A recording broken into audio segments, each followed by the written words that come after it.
땅의 모든 일을 관장하는 이 게브라는 신이 있는데 이 신들이 땅에서 곡식이 자라게 하고 또 그 풀을 뜯어먹고 소나 양이나 이런 동물들이 자라게 되니까 게브라는 신 덕분에 우리가 산다 이렇게 생각하는 거예요. 그래서 막 제사를 하고 그리고 노여워하지 마시라고 게브라는 신이 노여워하면 지진이 일어난다고 생각하고 또 옥터가 사막으로 변한다고 그러고 그네들은 이제 애굽에는 사막과 옥터가 분명하게 있잖아요.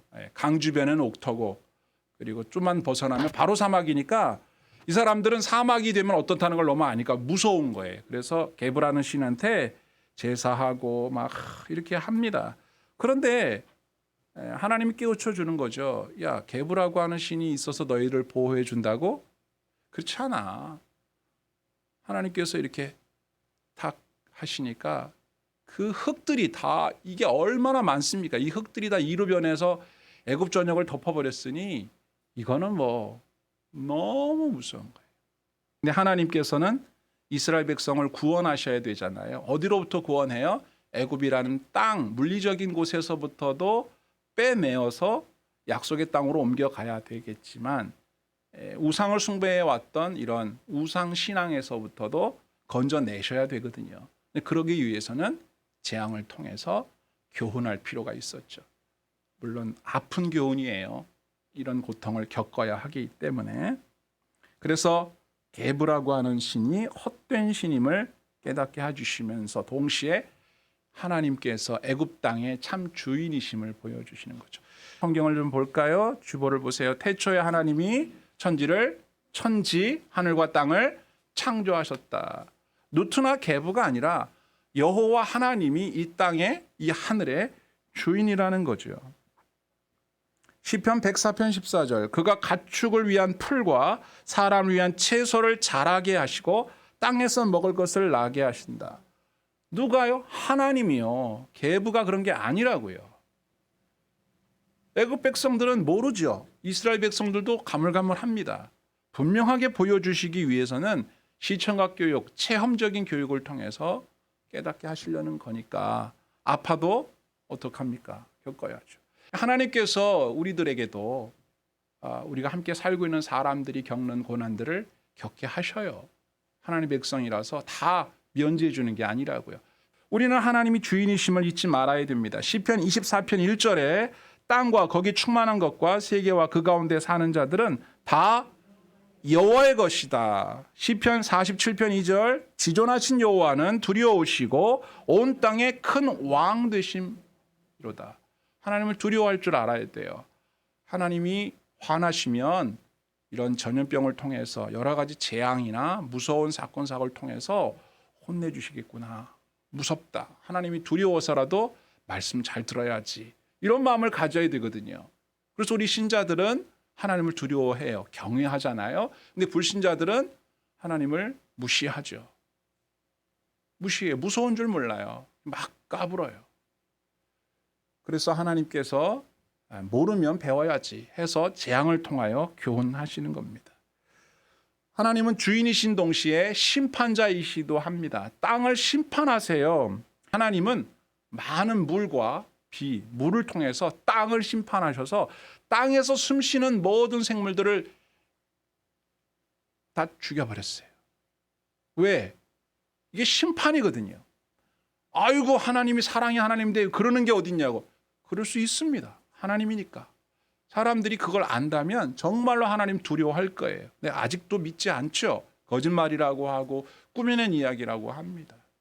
노아와 그의 가족들 그리고 하나님이 노아를 통해서 이렇게 선별해서 노아 방주 속에 집어넣은 동물들만 살아남았죠. 땅을 심판하시는 것을 통해서 하나님이 땅을 심판하는 분이라는 것을 보여주었고 앞으로도 여러분 땅이 심판을 받게 됩니다. 그래서 지금 살고 있는 이 땅이 아닌 새 땅을 하나님이 우리에게 기업으로 주시죠. 성경에 보면 이사야 65장 17절에 보라 내가 새 하늘과 새 땅을 창조하나니 이전 것은 기억되거나 마음에 생각나지 아니할 것이라. 아멘.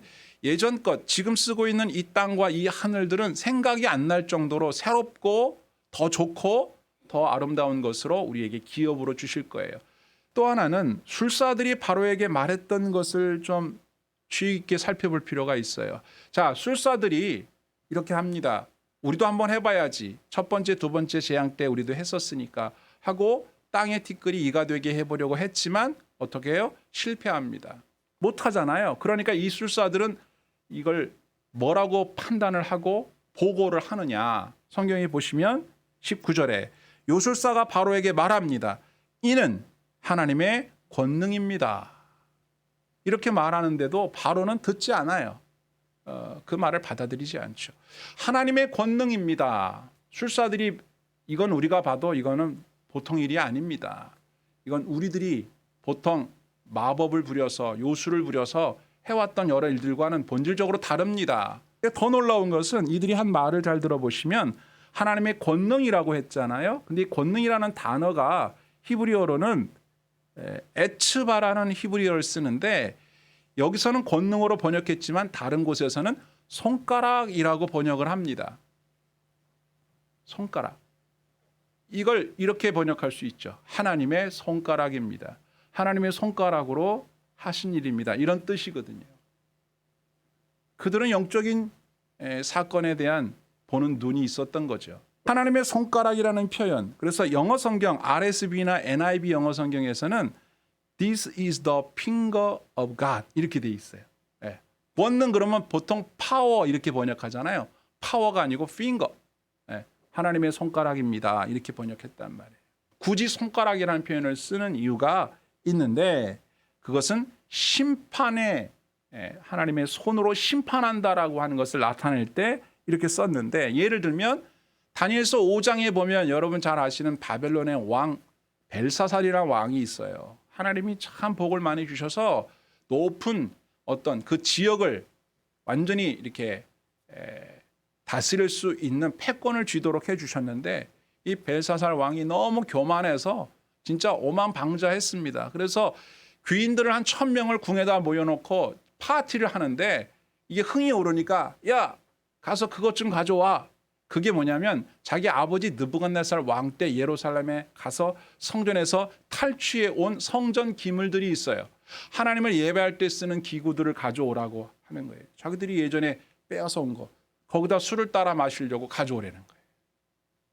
하나님께서 보다 이런 나쁜 놈이 있나. 그래서 하나님이 급하셨는지 갑자기 손이 쑥 나와가지고 벽에다가 글씨를 막 씁니다.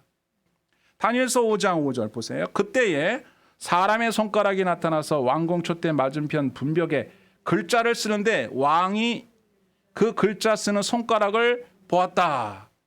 그 뒤에는 어떻게 돼 있어요? 다리가 부들부들 떨리고 벽에 글씨가 이렇게 나오니까 이게 뭐냐 놀래가지고 거기 뭐라고 쓰여요? 메네 데겔 우바르신. 왕을 저울에 달아보니 함양 미다리로다. 이 뜻이 무슨 뜻인지 몰라서 거기에 있는 모든 술사들을 다 불러갖고 해석해 보라고 하는데 누가 알아 그걸. 아무도 모르지. 그러니까 누가 와야 돼요? 다니엘을 부릅니다. 다니엘을 불러서 이게 뭔 뜻이냐 그랬더니 용감하게 말하죠. 자기 목이 달아날 수도 있는데 하나님이 왕을 저울에 달아봤더니 함양 미달이라 하나님이 심판하신답니다. 하나님의 손가락은 이렇게 심판하실 때 나오는 거예요.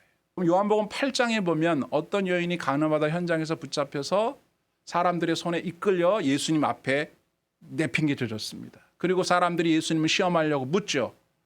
성경에는 가늠하다 걸린 여자 돌로 쳐 죽이라고 모세율법에 되어 있는데 선생이 어찌하시렵니까? 이렇게 묻죠.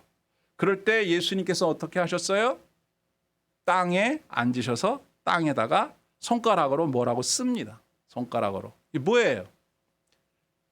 뭘 했을까? 무슨 글씨를 썼을까? 아무도 모릅니다. 아무도 몰라요. 그리고 사람들을 향해서 너희 중에 죄 없는 자가 먼저 돌로 쳐라. 이렇게 말씀하시고 다시 또 땅에다가 뭐라고 쓰십니다. 그러자 사람들이 하나둘씩 돌을 놓고 자리를 떠납니다. 예수님께서 여인에게 나도 너를 정죄하지 않을 테니까 다시는 그러지 말아라 하고 돌려보내시죠. 그때도 손가락이 나와요. 하나님께서는 애굽에 재앙을 내리셨습니다. 시작됐죠. 강을 피로 바꿨죠. 개구리가 막 올라와서 난리가 나게 했습니다.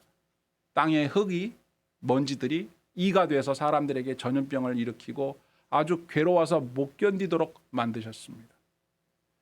그럼에도 불구하고 바로는 백성을 보내지 않습니다. 왜 보내지 않아요? 아직도 바로는 혼이 덜 났어요. 아직도 믿는 구석이 있습니다. 그렇다면 결론은 뻔합니다. 재앙이 여기서 끝날까요? 끝나지 않습니다. 계속됩니다.